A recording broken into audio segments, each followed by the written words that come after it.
Hey everybody, welcome back to the channel, Skookum Sawmilling, where we continue on our case tractor project. I'm working on this 188 diesel and doing a complete rebuild. For those of you who've been following along, you know that we've got the long block assembled, got to finish up the timing gears, and got to put the pan on it. Problem with putting the pan on is this rear main seal assembly. It's a housing that goes on the back of the motor, and because of this engine stand I have it mounted on, let's see if I can show you here, I don't have enough room to put that cover on the engine stand. So consequently, I've got the cherry picker out here, and we're gonna lift the engine off the engine stand, put that cover on, and then try to bolt it back onto the engine stand, just because it's just easier to work on the engine stand. I can flip it over, I can get that pan put on there nice and cleanly. It shouldn't be too big a deal, I hope. And then once that pan is on there, we can get back to work on finishing up the timing cover. We could do that first. One of the things that I was waiting for was, if you remember, on the injector pump drive, it has these two rubber seals here. If I can do this and hold the camera. Anyway, these two rubber seals, and I just received those day or so ago, the new ones. So I'm going to replace those, get that in there, and we'll get those seals put on that shaft right there. Here's the two new ones. Put those two little umbrella seals on there. Got a new O-ring for the front of the injector pump. So this is my injector pump. And we'll get that all, we'll be able to put that gear in and get this pump there, bolt the pump up, and then slide the gear in there. And then I can finish putting the cover on the front here, and the water pump can go on. And then, like I say, we'll see if we can extend them, slip some washers, some sort of spacers in here to move that engine out a little bit, so I have room to put that cover back on, put it on, and put it back on the engine stand. Then I can rotate the engine over, work on that oil pan right there in the open, and then that's about it. I don't think I'm going to go any further with assembly, because I don't trust this engine stand that much to add too much more weight to it. And secondly, the less that's on there, the easier it'll be to install it back in the tractor. So no sense adding. I'll do the manifolds and stuff when I get it in there. A lot of the peripheral stuff we can put on once it's back in the chassis. But so yeah, once that pan is on, timing cover is sealed up, probably drop the valve cover on there, and that'll be it. And we'll get it installed in the chassis and go from there. Got a new throw up bearing for it. The other one, the old one, was kind of rough. Got another one. It's actually a little bit bigger in diameter, in outside diameter, than the original one, but I don't think that's going to matter. There seems to be plenty of clearance. I'm going to reuse the clutch. Everything, the pressure plate feels fine. The disc has lots of lining left on it, so I'm not worried about that. So yeah, so we're getting close. A couple other little things that we got. This is the hydraulic pump hub that goes on to the front of the crankshaft here. It bolts right on there, and then it has a splined shaft that runs from here to the injector pump, which is out in front of the radiator. And it had these little bushings in it, and you can see they were just pounded out. So I found some new ones, so that'll be nice and tight again. The oil filter adapter's got to go back on, the fuel filter housings, the power steering pump bolts up on the other side of the motor over here. Like I say, I'm not putting that on until it's back in the engine, or back in the chassis. Intake manifold, exhaust manifold, this thing's like that. So we're gonna run out of parts here pretty soon, so that'll be good. There's all of our injectors ready to go. I got to put some new copper washers on that came with the gasket set. Yeah, but we're getting close. So stick around here. We'll see if we can get this engine hoisted up off the engine stand and get that rear cover put on. Okay, so we got the cherry picker, got the engine all hung here from the cherry picker. Now we got to, like I say, we got to put that rear timing seal or rear main seal cover on. I got to install this last block plug. We'll put all that back on, and then try to reinstall this onto the engine stand. I'll probably have to just put a few washers or something just to give myself enough clearance to put it on there, because I'd just really rather do that oil pan while it's sitting on the engine stand. So we'll get everything cleaned up here and permatexed up, and then we'll get that get the new, got to put the new seal into the housing. So we're gonna drive that old one out, put the new seal in, get this gasket permatexed onto the housing itself, and then get it all bolted up. So we'll get everything ready, and then we'll put you on the stand and get it done. Okay, rear main seal housing is on. It's just a little assembly lube that I use to lube it up to slip that seal over. That was a pretty tight fit. There you can see that bushing that I had made. After that, I had them bore the end of this crankshaft out and bore those splines out and make a new bushing and put that in, so you can see that clearly now. So yeah, everything's on, everything's sealed up. Now we'll see if we can put the engine stand back on it, over that thing, so that I can flip it over and put the oil pan on. So we'll take a look at that. Okay, all successfully back on the engine stand.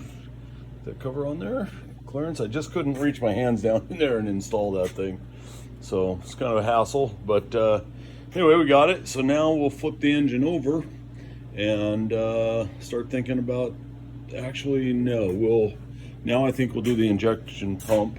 So we got to put that seal on, those seals on, and bolt that injection pump up, and then we'll be able to put this front end together. We'll do that first, then we'll flip it over and do the oil pan. All right, I think we'll start by just going ahead and bolting the injection pump right onto the motor, because there's really no, I mean, it obviously only goes on one way. It's simple enough to index and everything. It does have slotted adjustments, but that's for later. So I think we'll just bolt that on first, then we'll put the seals on the pump shaft, the drive shaft there, and then put that gear in here and get that all going. So, all right, let's see. Let's get these nuts off here.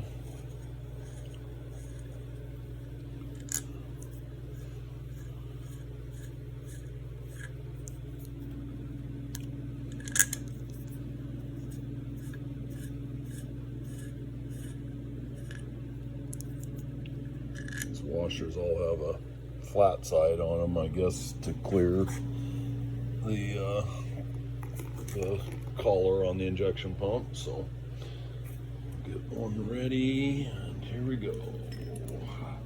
Already have the new O-ring installed on the front of the pump, and yeah, so I guess we'll just stick it on there. I didn't really notice, but evidently, hang on a second here, let's look at something. I hadn't noticed this before. This other hole down here in this pump drive is all full of dirt. I wonder what that was there for. There's only 3 studs that hold it on, so must be for different applications or something. So anyway, okay, so I'll put this on. See if I can do this one-handed and without dropping it and breaking it or anything. Okay, it kind of holds there. So see if we can slip the washer on. Hold hold it up here with my hip maybe or something. And let's see if we can get a bolt started.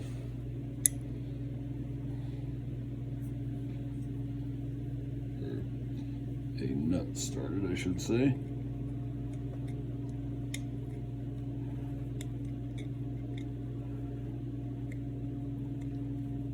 Okay, there we go.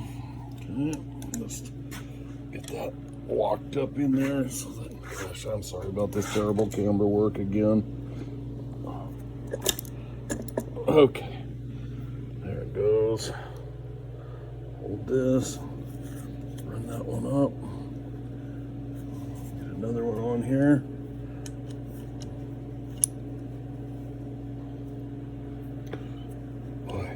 Barely enough clearance to get those nuts started.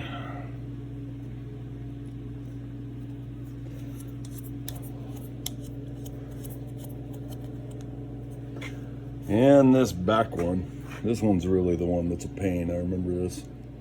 Now, just in taking it off, it was a pain, but okay, let's get our washer on first somehow.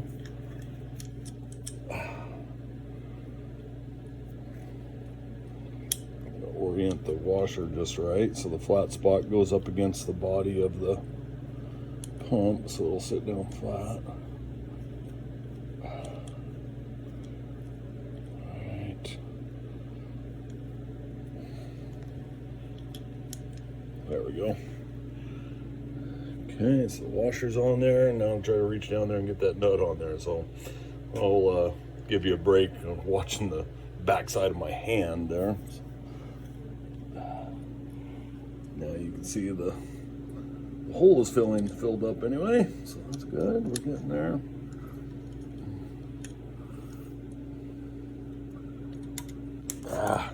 Okay, I'll come back to this. Okay, pump's kind of all bolted up there. It's not really torqued down, but it's tight, so it'll hold. So remember, there is adjustment in those to I guess it would be adjust pump timing. But we're a long ways away from worrying about that at this point. So now I think we'll move to seeing about getting that gear in and aligning. So we got to get the timing mark aligned with it, and then we have to reach in here with a screwdriver and turn. I don't know if I can show you a picture. It won't light up. Well, yeah, there you go. Down in the bottom there, you can see the drive, and it's got that dot on the left down here. All right, let's see if I can, oh, you can see it anyway. That's got to correspond with the dot on the end of the drive as well. But that drive has to go in matched up. Timing marks have to be matched up. So that means I'll probably have to turn that to correspond properly. So I'll put you on the stand here. We'll see if we can get this all dialed in. Okay. Let's see here. So first things first, we got to change these pump seals. Don't really know. I got the new ones here, but we'll start by figuring out how to get the old ones off. That'll give us a clue. I'm sure they all just stretch and slip on there. Yeah. So get the old ones off here.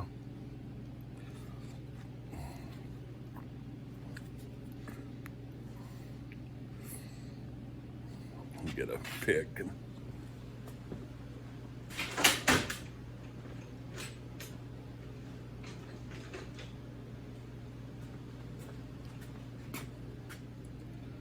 okay, let's see here if we can just get these to come off. That'd be good. There we go.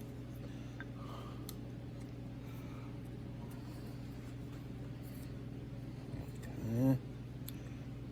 Not much. This way off. Okay, there's one. Let's get the other one off here.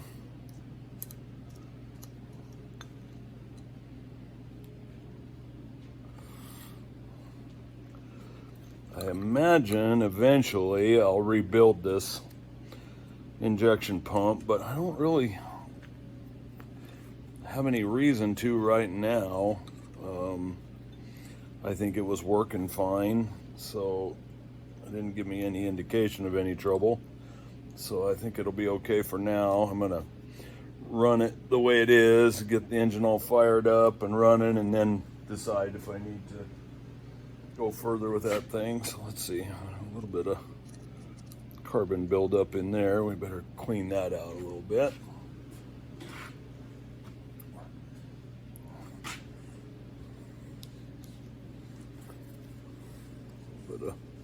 Not carbon, I guess, but just a little bit of gunk in there. Clean that all up. Okay, that all looks good. All right, so let's see about getting these things on. I think I'll give it a shot of WD-40 or something to help those slide on there a little.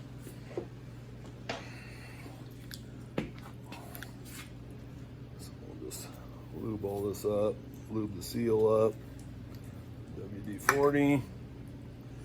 These seals go on there back to back, so we'll put this far one on first.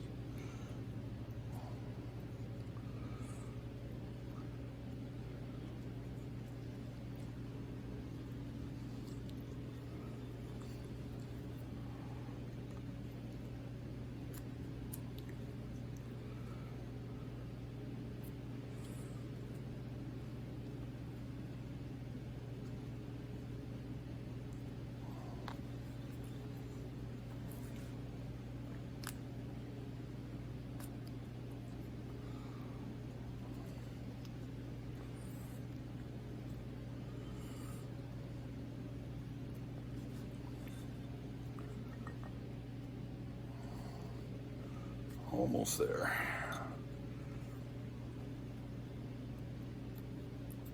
Okay, there's the first one on.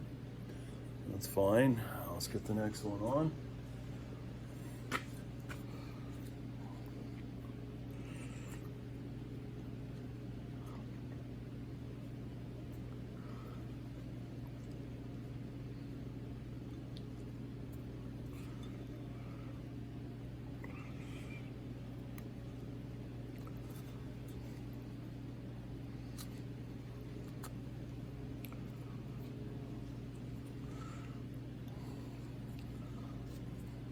Kind of a stretch getting those things on there, but I guess they're up for it.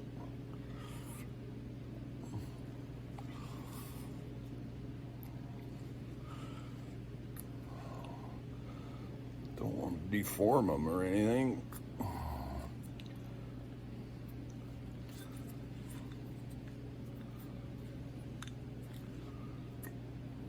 Okay, they're both on. Now I believe there's a tool of some sort to do this, but I also saw that you just kind of got to lube them up, and so I think we'll just do that and hope that they slide in there without too much trouble. There's some sort of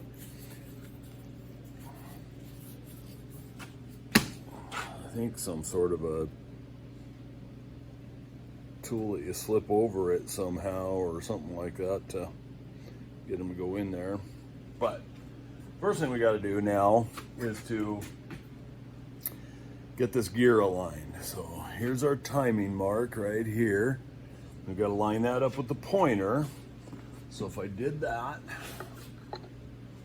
it would be about, let's see, right about there. So what does that do for the orientation of our gear drive? Whew. Not far off, actually. Maybe we'll just try it here once and see. First of all, see if those seals slide in there okay. I don't think, I think that shaft presses onto this, or presses into this gear.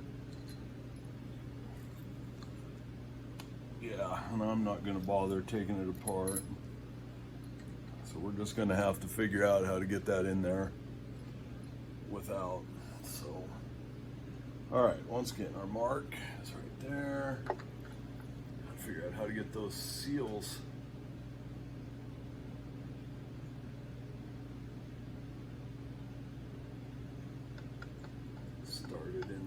that first one faces backwards, so the second one will slide right in because it's oriented the right direction, but this first one, there it goes. Okay, I'll find the timing mark again. Right there.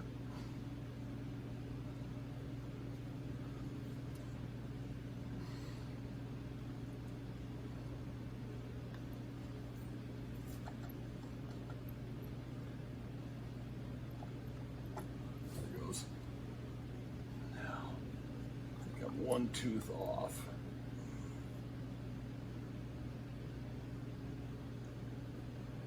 Maybe right there.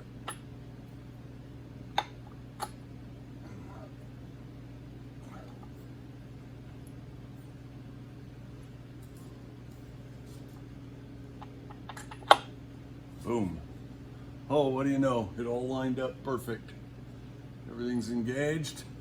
Got a timing mark over here, lined up with that pointer. Then the pointer over here, lined up with that mark. I think we're right on. Huh? What do you know about that? So I need to retighten that nut on that. I think I loosened that when I first took this apart, thinking that it would come off, and it actually did not. The whole shaft pulled out. I remember being startled by that on teardown. So I've just got to get that retightened, because that gear actually gear and shaft actually has the potential to walk in there, but it's got this spring-loaded plunger that rides against the back of this cover that goes on here that keeps the tension on it. So all I got to do right now is torque that. I better see if I can find a torque spec for that. Okay, so torque on that thing is supposed to be 40 foot-pounds. So to see if we can hold everything while we torque it, that's not a lot of torque, so hopefully we can just hold it.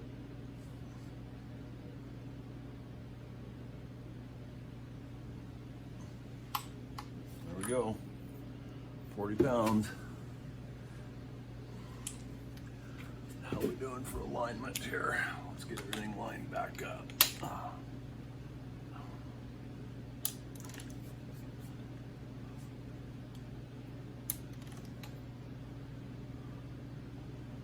Right there is about perfect alignment, so we're good there. Okay, I think we're almost to the point where it's time to put the cover back on. I think I'll just give a little dab of lube in there, just so when everything turns over for the first time, there's something in there. Just give it a little shot of gear lube, or a little drive away oil here, just so there's something in there when those things turn over for the first time. Okay. Yeah, I think it's time for this cover to go on. So the cover goes like so. On there. Yeah, and you can see the little spot, I think you can see it, where that little plunger, right next to my paint mark, that little plunger runs right against the back of that. So I think I'll get the gasket glued on here, let it set for a few minutes, and then we'll get this cover on. Okay, got our gasket all installed on the cover here. I use, it's a paper gasket, came with the gasket set of course, but I use aviation Permatex, old school stuff. Silicone would probably be fine. I am just not a big fan of silicone, simply because it's hard to get the right amount on there, and anything that squeezes out means that you put too much on, and I don't really like that. So yeah, so I use, where I can and where it's appropriate, I will use this. Where I need to, I'll use silicone, because sometimes there's just places where you need silicone to fill a gap or You know, if you've got some porous surfaces or something like that, then silicone has its place, certainly. But I don't know what's going on here. I can't get that bolt started. This one. Ooh. There we go. Okay. That started in there.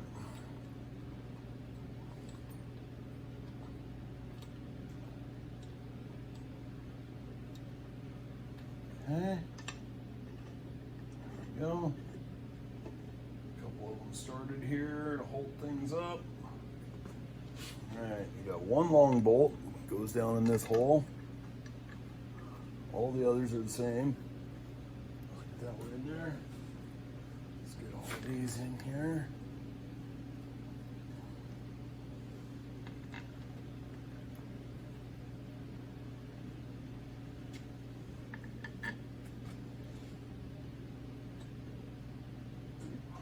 But yeah, there's nothing I hate worse than open up an engine or take something off and find a whole bunch of squeeze out silicone in there.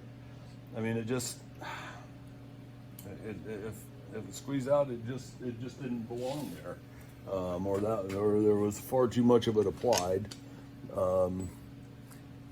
And I've opened engines up before that had bunches of silicone clogging on the oil pump pickup screen, hanging around in the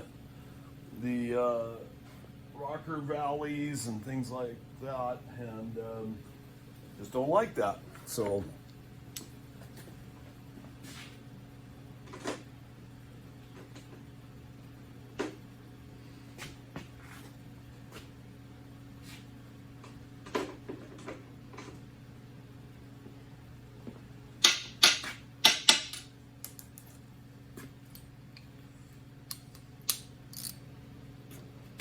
I tend to stay away from it whenever I can.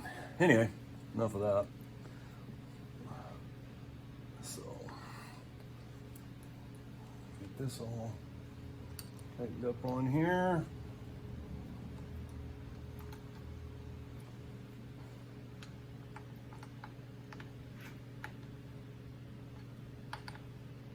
This whole injector timing thing has me a little mystified, but I guess if I'm on top dead center and all my alignment marks are lined up and the marks lined up on the injector pump, then that should tell me that everything is lined up. You know, the last will be there's a inspection plate on the front of that injection pump that you use to dial in the timing. So once I have the flywheel on and we get once we have it installed, because the pointer for top dead center is marked on the flywheel, on the edge of the flywheel, which I'll show you later when we put it on. But the pointer is in the transmission housing, or in the bell housing. So you don't really have anything to go by. I think once I do have it, I'm gonna scribe a mark somewhere here on the pulley and reference it either somewhere on this cover or maybe off that bolt or something to make it easier, because when you go to set the valves or something, you got to find top dead center. You got to be down underneath, take a look at it, then bump the thing over and go look again, and it's a hassle. So if I could do it all from the top, it'd be a lot easier. So I think we'll do that. Not that I certainly hope I don't ever have to have it back apart again, but who knows. Okay, that is that. So one more step. We're just that much closer to being complete. Now I think we'll go ahead and put the water pump on. It's all set to go here. We'll get some Permatex on it as well. It's pretty straightforward, old water pump, nothing to it. I am putting a new one on. So we'll get this gasket Permatexed up and get that on there.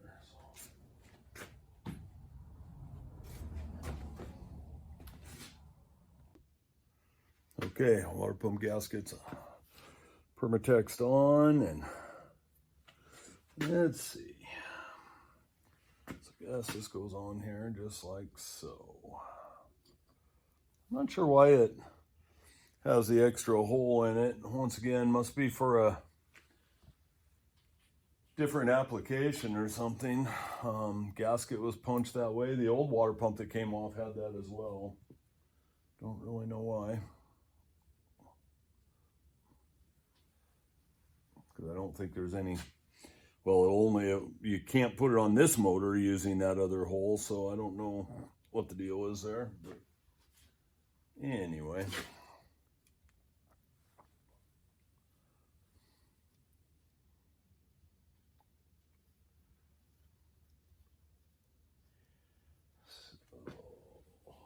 These all on there.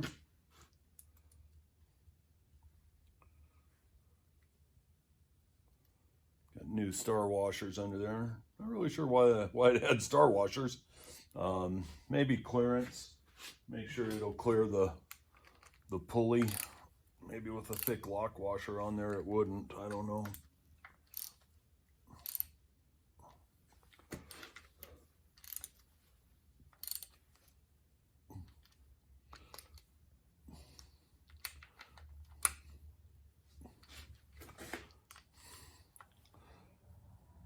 Okay, pump is on. Next thing would be the pulley. I don't see any reason why we can't just go ahead and put that on as well.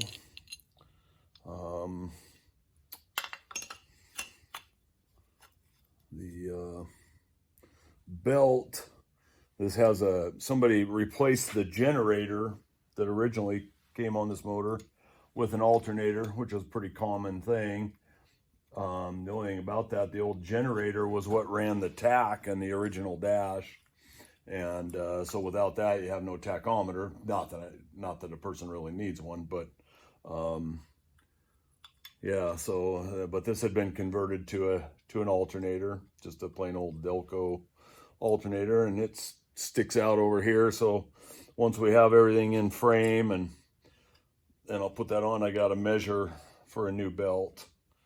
I'm not sure what happened to the old one. I must have thrown it away. I know it was in pretty bad shape. So these things also, the bad thing about these motors is because that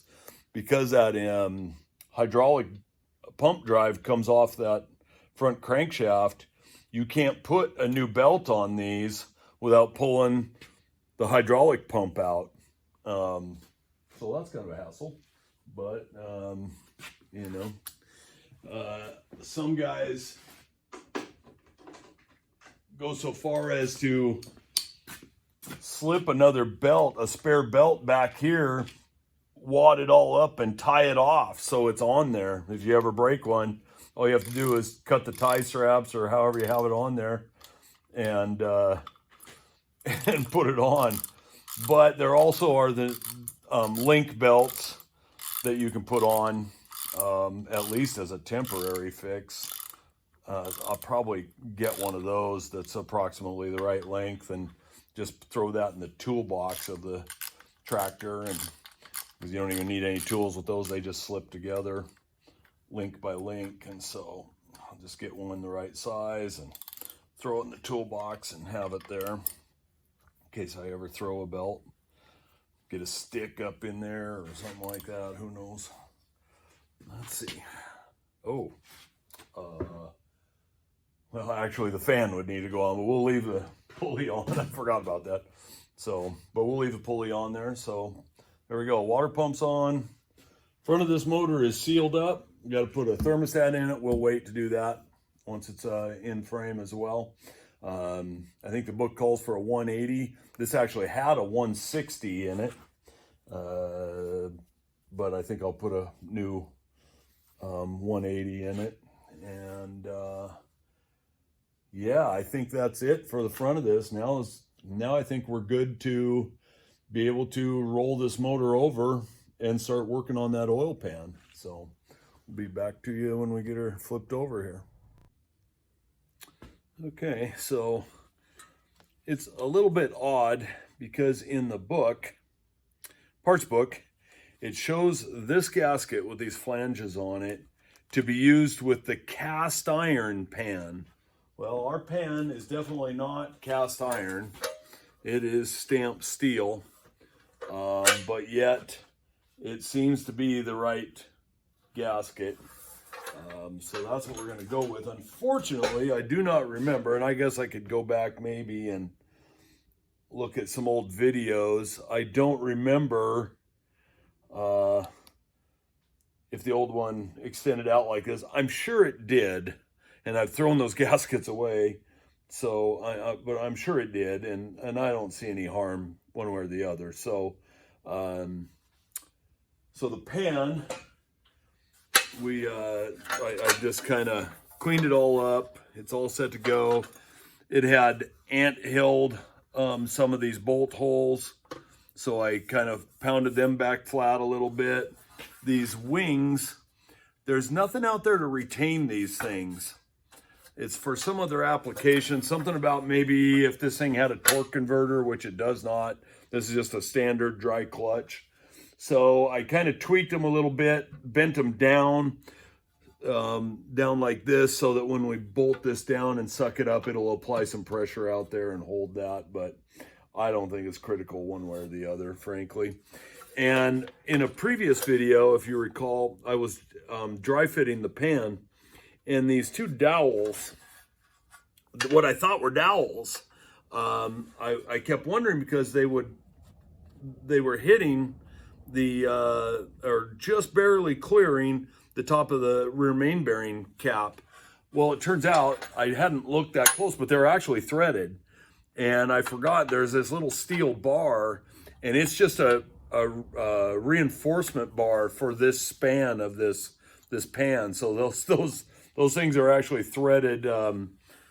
These are actually threaded, and these bolts go down to hold that, and it just adds some stiffening for that pan across there. So I think we're good to go with this pan. I think what I'm going to do is glue this gasket down on here, because this cork has deformed a little bit, and I'm going to glue it down on here, get everything all lined up, and get that, and then we'll brush some aviation Permatex on this side, and then lay that pan down on there and bolt it up. I don't see any reason why not. I think it's time to say goodbye to the end of the inside of this motor. I think we've done everything as carefully as we can and as right as we can, so I think it's time to button it up. Then at that point, it'll be time to take it off the engine stand again, hang it from the cherry picker, and get the flywheel and clutch and everything bolted on. Well, we'll probably actually set it down on some blocks and get the flywheel on and the clutch and everything all bolted up, and then in the next couple of days, weather permitting, I got to do it outside the shop, so it's got to be weather permitting. And our days have been, even though it's fall, we're deep into fall here, our days have been pretty decent, getting up in the 45, 48. That's plenty warm enough out there as long as it doesn't rain. So, all right, so let's get this thing glued up. I don't think it makes a difference which way it goes. They line up any better? No. Just some, there's just some stretch and some deformation in this gasket. So we're gonna brush it up with some Permatex and get it bolted, get it glued down on there. So this is, I don't know about everybody else, but this is the old, just aviation Permatex. Been around forever. Don't know what its origins are, but I know my grandpa used it, my dad used it in the days before silicone was so prevalent, and I'm going to use it. I could use silicone here, but once again, like I was saying, I'm not that crazy about silicone. It'll squeeze out, forms a little bead along there, and I just don't like it. And if I had some rough surfaces or anything, some pitting or something like that, that'd be different. But we don't have that here. Everything's nice and smooth and flat. All the machine surfaces are still nice and flat. Don't have a bunch of nicks or anything to deal with. So we'll just put this on, and what this does is just kind of holds it in place and forms a little bit of a bond, and seals it up a little better, kind of glues it on there so things can't migrate out of it. And I think it'll be just fine. So we'll get this all on, get it all lined up, then do the top side, and then get that pan laid down on there. So I'll be back after I get this all brushed up. Okay, so we're all glued up, pan's going down on there now.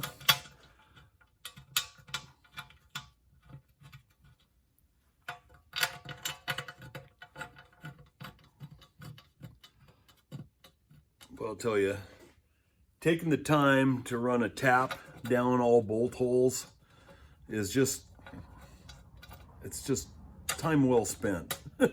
Takes you a few minutes to do that, cleans all those threads, gets all that gunk out of there. Then I take the bolts. These I did not, they're pretty short, I didn't bother with them.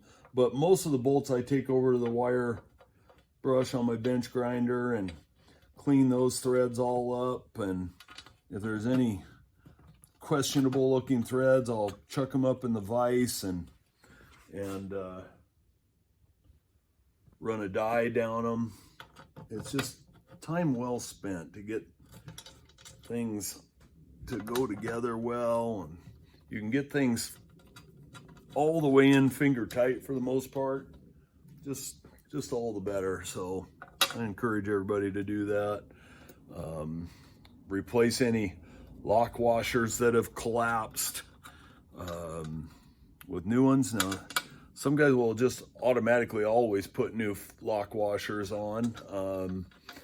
Problem that I have with that is these 60-year-old lock washers are made out of a much better steel than most of them that you're going to go down and buy at the hardware store or anywhere today, that probably all come from overseas. And so I think you're better off if they're not collapsed to where they won't pinch anymore, don't have any spring action to them anymore, then I would just reuse them. So that's what I've done with most of them. And these particular flat washers on these bolts have a serrated edge, so they bite, and to help to clamp things down and to hold, so you don't have to use any sort of a lock washer on them. So that's good. And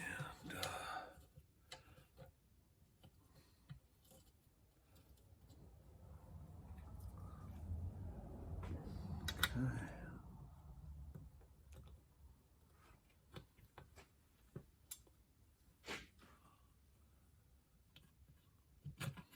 Actually, I'm going to switch these two. There were like 3 of these bolts that had one part of the flat washer was ground flat, and I found where 2 of them go back at the end here.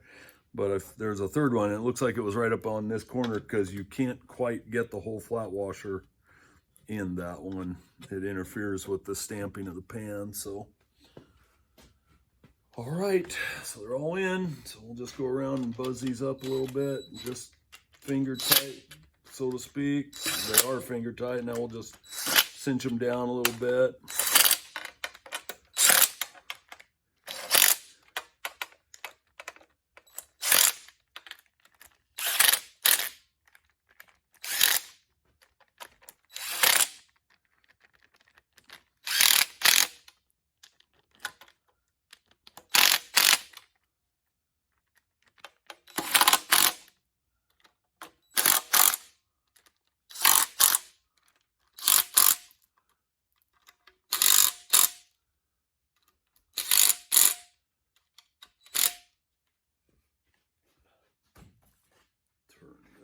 This flat washer's got to be turned here.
Okay, there's that. Tighten those two stiffeners up.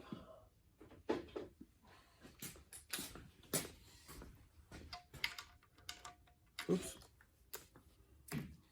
Thought those were 7/16, but I guess they're not.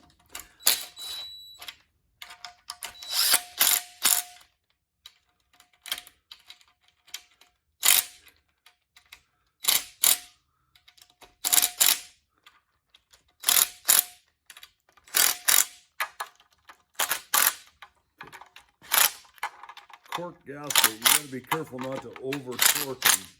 So you'll just squish that thing out. So just kind of got to be good and snug.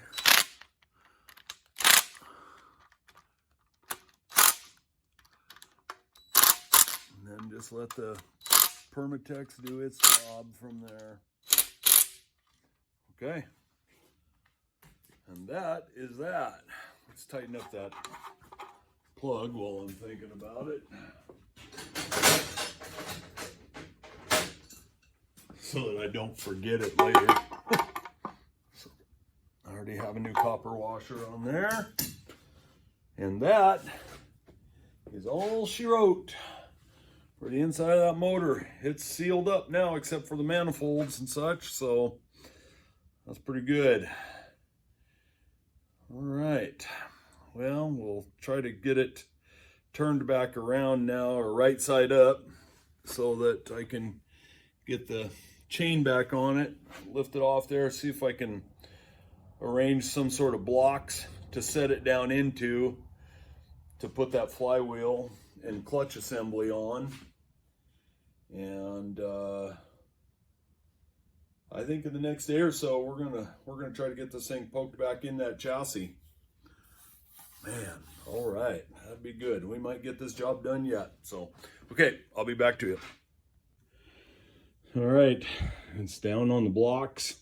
The cherry picker just kind of supporting it, just make sure nothing can go awry. Got a little ahead of myself, forgot to turn the camera on, but got the flywheel on. It's indexed, so it'll only go on one way.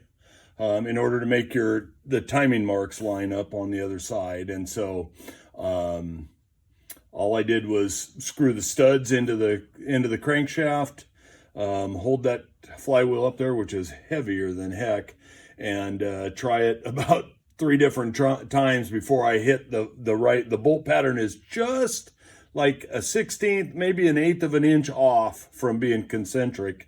And you have to keep rotating it, trying it until you hit the right alignment. Then it'll slide right on. Then slid it on, tighten the nuts down. Then just went ahead and stuck the clutch on here. I got to get an alignment tool to line the clutch disc up yet. I haven't done. I got a buddy of mine's got one right down the road. I got to go pick up from him tomorrow. So I just have this, as you can see, just kind of got the bolts just kind of started in there, holding everything. And tomorrow I'll get that alignment tool, get that clutch tightened up in there. Then, my friends, I think it's going to be time to stick this back in the tractor. So let's hope for some good weather. Hopefully it'll be nice enough, maybe tomorrow afternoon, that I can get this outside and try to stab it in there. I think I'm ready. I don't know. We won't know till I get in there and try, I guess. But I think so, and I think it's going to go fine. We'll see.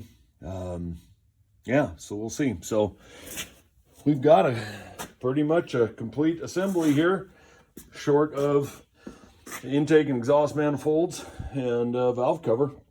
And I didn't put the valve cover on because I was afraid these chains would interfere with it and bend it. So I'll just leave it off for now. And then as soon as I get it stuck in there, I'll set the valve cover on, keep any water out, and we'll close everything up. We'll tape everything off and then tarp it up and just make sure we don't get any water in anything. But yeah, pretty excited. We're not far away from having this thing running. So we'll see what happens here over the course of the next week or so. All right, gang, that's it for today. Tune in next time when we will most likely be outside trying to shoehorn this thing in. Only thing that has any concern for me is the pilot bushing in the end of the crankshaft. Remember, I had that turned. I gave them the right one to use as an example, so I'm trusting that the fit will be fine and it'll slip over that input shaft from the transmission without any problems.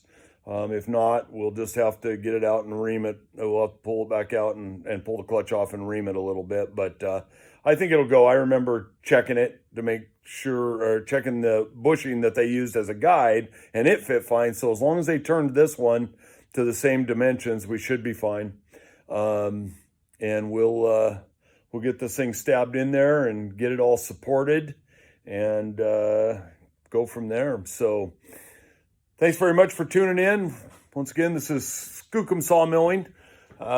We're starting to build, I think I'm almost up to 50 subscribers now. So if you're not a subscriber, take a minute, subscribe. I'd really appreciate it. I'm not in this for the money. I'm never going to be a huge YouTube contributor, but I'm going to have, I think, some interesting stuff for those of you that care about this sort of thing. And when we get to sawmilling, finally, there will be a lot of videos up because I'll film a lot of things then. But I'd appreciate it if you'd subscribe, hit the like button, hit the little bell to let you know when I post a new video, and just tune in, tell your friends. And if you've got suggestions, once again, if you've worked on these things before, because this is my first time, if you've worked on these things before or similar equipment and you're seeing something I'm missing or you have a suggestion that I should be doing, please, I'm open to suggestions. Please comment, and I'll answer the comments. The comments are so few that it's not a problem for me to catch up with them. So, yeah, so thanks again, and I look forward to seeing you on the next video.